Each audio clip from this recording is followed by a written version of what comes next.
Today we have a look at rubber ducks being dropped off at an elementary school in Iowa, a new kind of missile, and much more. We have today's weather forecast with Madison and a look at sports with Eli. Today is Thursday, March 24, 2022. It's National Cheesesteak Day. We are live from Shore's Broadcast Studio 812 on the campus of Bradley Central High School, and you're watching VOX News Today.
Welcome back. I'm Alex Wingard. And I'm Sorry Hughes. They want to get rid of mask mandates on flights and test requirements for international travel.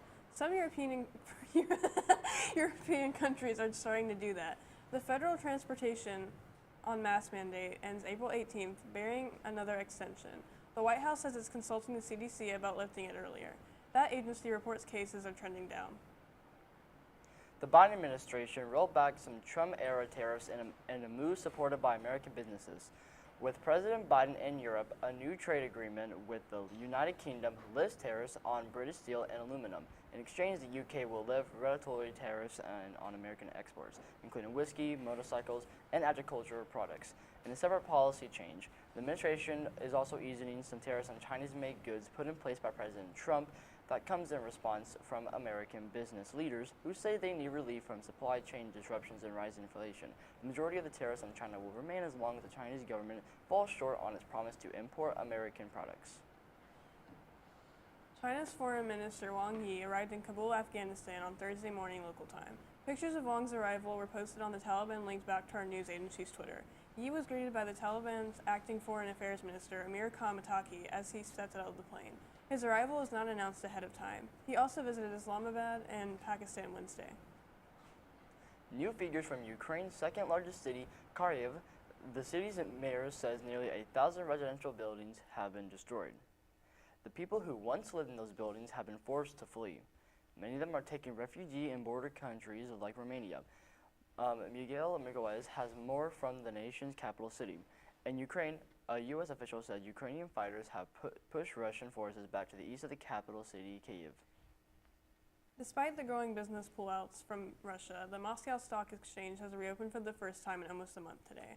Partial trading has resumed in 33 stocks, including major names like Gazprom, Lukoil, and VTB Bank. But the White House calls it a charade intended to artificially prop up share prices after February's sell-off.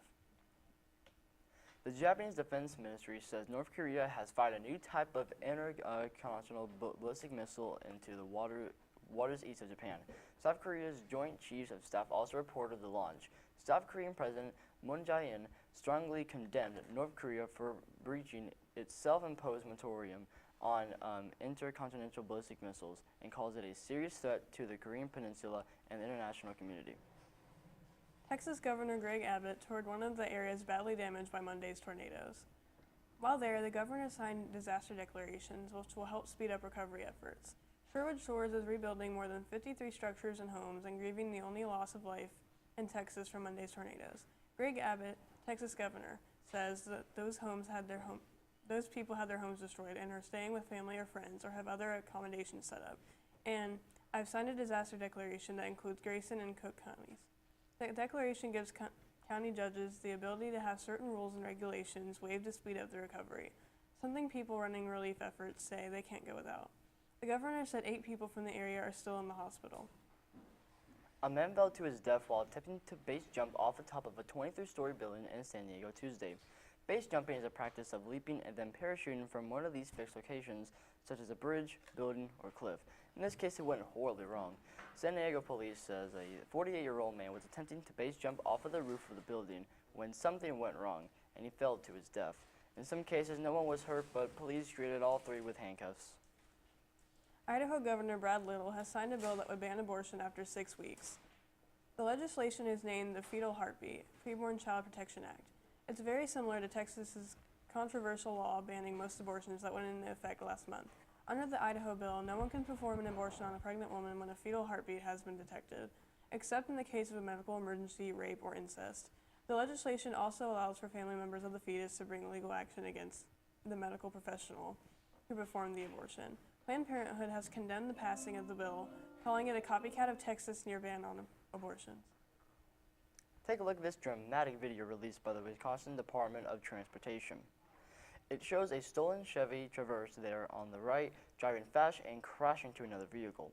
Moments later, a group of teens ran out of it and onto oncoming traffic, trying to get away from the police. One of the teens even jumped into a marsh near a river.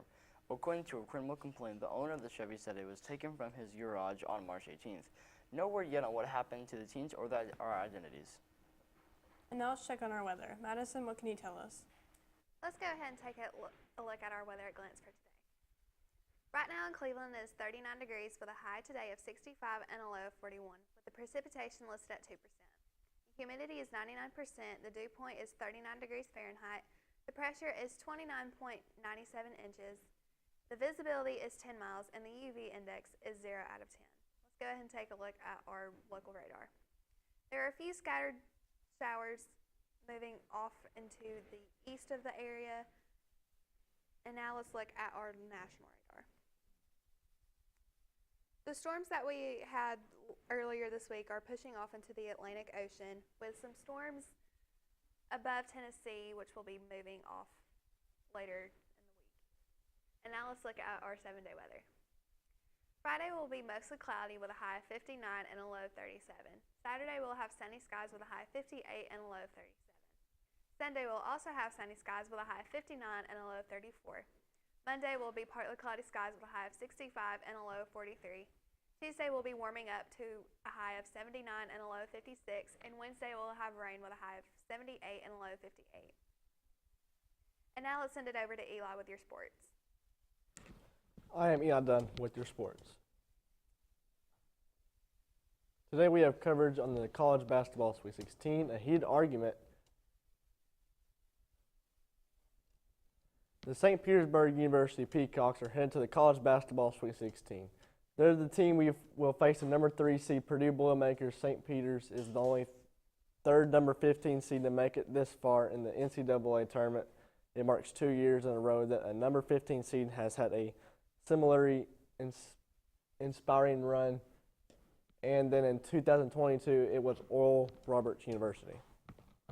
University of Arizona Athletic Director Dave Heek issued a statement Wednesday commenting on a video that emerged on social media involving Arizona men's basketball star Benedict Mathen and a TCU cheerleader after the Wildcats win over TCU on Sunday. The video shows Mathen stopping and looking up toward the stands after Arizona's 85-80 win in overtime. After bowing, he rises up with his arms spread fully apart as he turns toward the tunnel. He appears to be looking the opposite way with his arms still stretched when his left hand goes near the woman's chest, but it is unsure if there was any contact. Things got heated in the Miami Heat huddle during a timeout in the second half of Wednesday night game against the Golden State Warriors. The game was tied 50-50 at halftime, but the Warriors scored the first 19 points of the second half during a timeout. In that run, tempers boiled over on the Miami Heat bench. Miami star Jimmy Butler and longtime Heat star Udonis Haslem had to be separated by teammates as they was exchanging words. Haslem was heard reportedly telling Butler, "I'll beat you up," in a video captured by a fan sitting outside. That's all for sports. Stay tuned for more news with Alex and Sawyer. Welcome back. The inspector who played a key role in former Missouri Gov. Eric Greeton's resignation in 2018 has pleaded guilty to evidence tampering. Private investigator William Tisby entered the plea Wednesday on the misdemeanor charge. Prosecutors dropped 7 felony counts, including perjury. Jury selection was set to start Thursday. Tisby was indicted in 2019 for crimes and prosecutors said he committed while investigating claims that Greeton took a compromising photo of a woman and threatened to use it as blackmail. A group that works to protect Georgia's waterways has released a free Georgia River Guide mobile app. The Georgia River Network says its Georgia River Guide app is aimed at helping people to experience the recreation on Georgia's network of more than 30 water trails. Paddlers, boaters, anglers, and others who use the rivers can use the app to find trails and learn about river access points, millage, waterfalls, and other points of interest.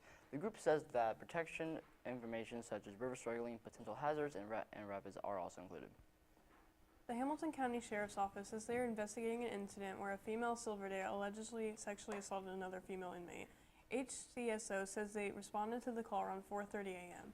Wednesday morning about a female being assaulted by another female. This is an ongoing investigation, and we do not know when more details will finally be released. Details at this moment are limited, and HCSO says they will not release any more information at this time. The man who fired the gun in a Walker County road rage incident that ended in a deadly shooting Tuesday night will not be charged at this time, according to the Walker County Sheriff's Office. The road rage incident between 2 motorcycles and an SUV began east of Chattanooga on Lee Carson Road and continued onto Highway 341 before ending in a Dollar General store parking lot, according to the WCSO. Sparks says she saw multiple emergency vehicles and an ambulance arrive. Claire's body has been transported to the GBI crime lab and nobody has been charged. A jury has found Billy Ray Turner guilty on all charges in Wright's death. That includes first-degree murder, attempted murder, and conspiracy. The judge sentenced Turner to life in prison for the murder conviction, but he still faces sentences for the other charges. Prosecutors say Wright's ex-wife, Shara Wright Robinson, recruited Turner to murder the pro athlete. Memphis police found Wright's body in a field back in 2010. His murder remained a cold case until Wright Robinson and Turner were arrested in 2017. Wright Robinson is currently serving prison time after pleading guilty to facilitation of murder in the first degree in 2019. Tennessee has become the first state to receive child cancer patients from Ukraine coming from the Russia invasion. 4 children and their families arrived Tuesday at St. Jude's Children's Hospital in Memphis, the first U.S. hospital to take in Ukrainian patients. The children's ages range from 9 months to 9 years old. Children will receive intensive medical care alongside cancer treatment. That's when his new album, Harry's House, is set to be released. It's the 3rd album for the Grammy-winning 28-year-old, and it'll have 13 songs. You can check out the album cover and a trailer for the album on his social media. The story behind the title isn't clear, but it borrows its name from the 1975 Joni Mitchell track, Harry's House Centerpiece. He's a longtime fan of hers. Styles' second album topped the Billboard Hot 200 charts, and he's been keeping busy with his Love on Tour concert series. Not to mention his budding film career. He even has a beauty brand called Pleasing. Some people really do have it all. One of the largest and most complete Tyrannosaurus rex skeletons will be on display within the next few years. The 76-million-year fossil named Stan will make its debut in the Natural History Museum, Abu Dhabi, in 2025. An official says Stan will be taken care of by scientists and serve as an inspiration to future explorers. Stan stands at 13 foot tall and is comprised of nearly 200 bones. The first bones were found in 1987 by amateur paleontologist Stan Zarson, and the T-Rex skeleton is named in his honor. Experts said the dinosaur likely weighed between 7 to 8 tons during its lifetime. Governor Bill Lee announced his proposal for a 30-day suspension of state and local grocery sales tax to provide direct financial relief to Tennesseans amid surging inflation nationwide. The governor's proposal to suspend state and local sales tax on groceries will be 30 days will be included in the fiscal year 2022-2023 budget amendment, which will be delivered on Tuesday, March 29th. Governor Lee will host a roundtable with business leaders in Covington on Thursday to discuss the tax cut proposal and hear about the local impacts of nationwide economic challenges. Marvin Noel, who was appointed by the City Council to serve through the election for District 8, has picked up papers to run in the election. The seat was formerly held by Anthony Byrd. He stepped down after being appointed City Count Clerk. Others picking up included D'Angelo Davis and Harold G. Brooke. Mary Mott and Malaria B. Marsh have been qualified to be on the ballot in August. The City Council decided earlier that their appointee was not bound to be a caretaker, but was free to seek election. Also, there could be a contested race for General Sessions Court judgeship after all. The 5 incumbents have qualified. Attorney Cadwell Hugby has picked up for a possible race against Alex McVean in Division 2. Gary Starnes, Christine Marcel, Lilia Sandham, and Gerald Webb have no opposition thus far. There's a fun mystery at an Iowa elementary school. Someone's been dropping off rubber ducks ever since the start of the school year. Mark Twain Elementary's mascot may be the steamers, but inside you'll find hundreds of rubber ducks. Every day since the beginning of the school year, someone has been dropping off a rubber duck. By this point, ducks are on the ceiling, lights, desks, and bookshelves, all shapes, sizes, and colors. Now the librarian has used the ducks to create an incentive. When kids read a certain number of books, they get to take a picture with a duck. To the kids and teachers alike, the suspect is still a mystery. The school started getting Easter eggs with a duck-themed puzzle piece inside this week.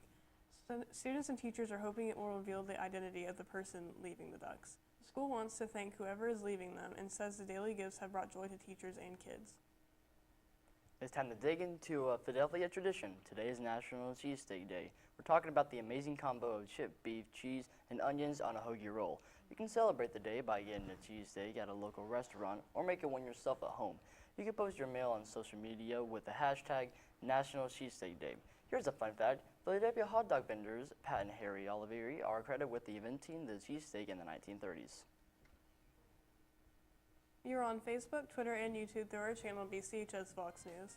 You'll also find more online at our website, voxnews.net. Remind your friends to like, subscribe, share, and tune in. You just cannot get enough of Vox. That is all we have for you today from Studio H12 at Bradley Central. And as always, God bless and go Bears!